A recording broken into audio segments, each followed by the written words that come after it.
Here we go. Hello, everybody. This is Dr. Jeffrey Hanna from Chiropractic in Spokane. And this is a question that I'm very commonly asked. What is that clicking noise when I am opening my mouth? And I'm going to just give you a little bit of an explanation of a few things here where it can be both jaw related, but it can also be neck related as well. So firstly, what is that noise? Well, I'm going to use my hand here to illustrate. This is the upper part of your jaw joint, just in front of your ear right here.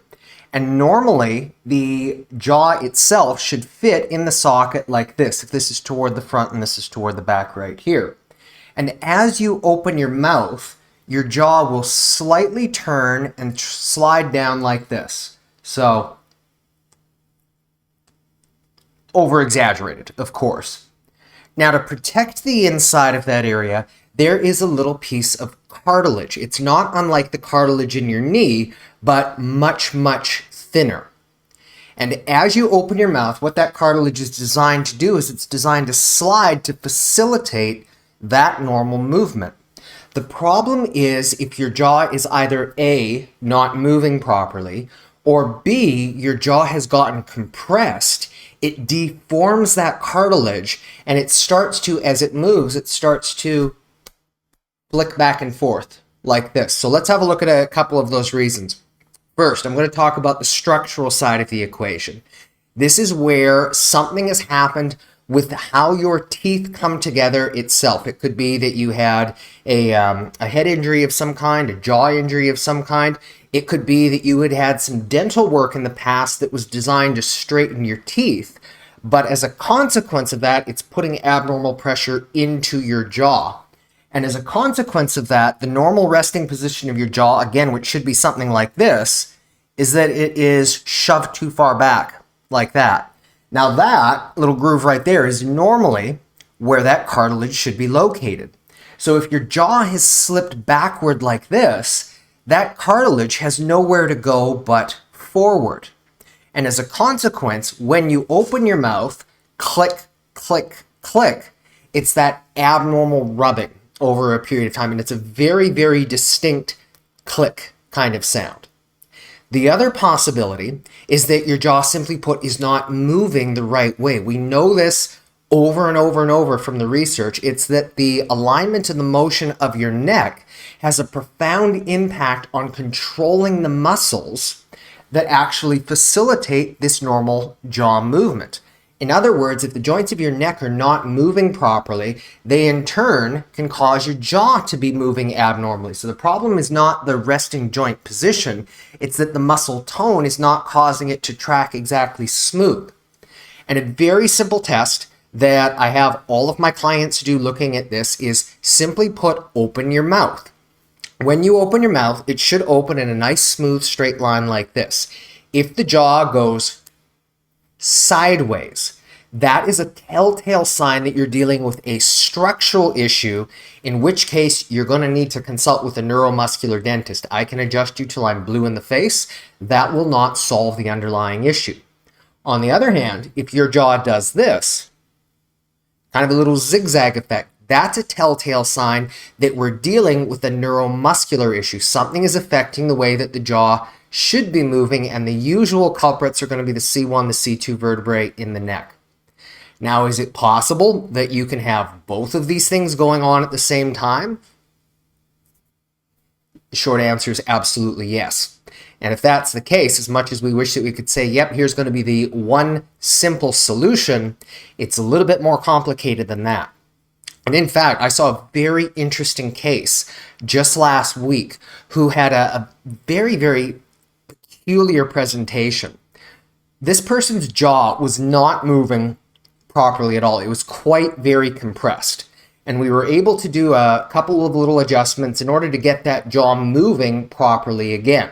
So it was not having a distinct click. But here was the weird thing that happened on the other side. The other side is that this person's jaw started to grind a little bit more like that.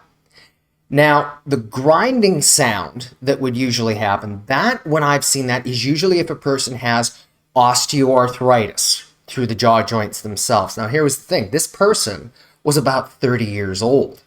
There's no way that that was osteoarthritis. So what happened? I had a little bit of a deeper look to see what was going on here, and discovered that this person had actually had braces at some point in the past, and unfortunately what they had done is that had caused that jaw to shift back like this.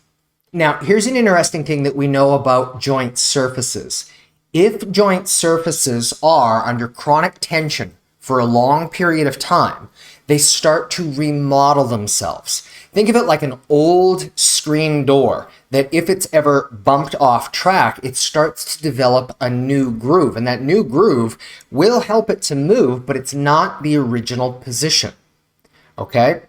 So what we did was, when we did the adjustment, her jaw was no longer compressed, which is a good thing, but it started doing this really weird gristly sound. And she made the comment that if I move my jaw forward like this, it actually stopped. And we were able to figure out, okay, what was going on there. What had happened, at least this is my suspicion, is that her jaw had been compressed so far back for so long, even though it wasn't clicking per se, that when it actually moved to that normal position, it was moving through both grooves at the same time. In other words, we were able to, and it happened all at once, make a change in terms of the mobility, but it was good. But in order for it to make those deeper underlying structural changes, it's necessary to then bring that jaw forward, in which case I had referred her to a neuromuscular dentist who I knew would be able to assist with that. And I know that that can be a maddening sensation when the jaw is grinding in that particular way, especially if it wasn't doing before. But I also know from personal firsthand experience that it's much more important that the jaw is able to move, even if it is making a little bit of weird noise, than it is for it to stay compressed back. Because if it stays compressed back, that only leads to further damage, which ultimately can affect not just the muscles and the joints, but ultimately the neurology of that area as well. It can lead to migraines, can lead to vertigo, can lead to really, really nasty kinds of problems. So to summarize here, the jaw has a profound impact on how your neck moves. Your neck also has a profound impact on how your jaw moves. It's important to know which one is doing which, recognizing that there's oftentimes a combination of both, and it can be like trying to unparallel park a car when you've got this much room on both sides. Very seldom is it ever just a one quick fix. It's a little bit of this, it's a little bit of that, but when your jaw finds that normal, comfortable place coming back to its home position, what'll happen is it will be able to sit where it belongs, and then it will be able to glide.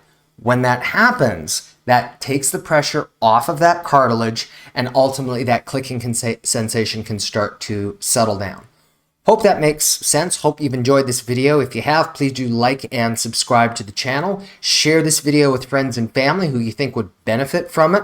And if you want more information, you can go to my personal website, which is drjeffreyhanna.com, where we have all kinds of other videos, blogs, talks about the relationship of how the neck can have a very big impact in your health, your well-being, your quality in life in ways that you might never otherwise think. Thanks for watching. This is Dr. Jeffrey Hanna at Clear Chiropractic Spokane. Get well, live well, stay well. Till next time, take care. Bye-bye.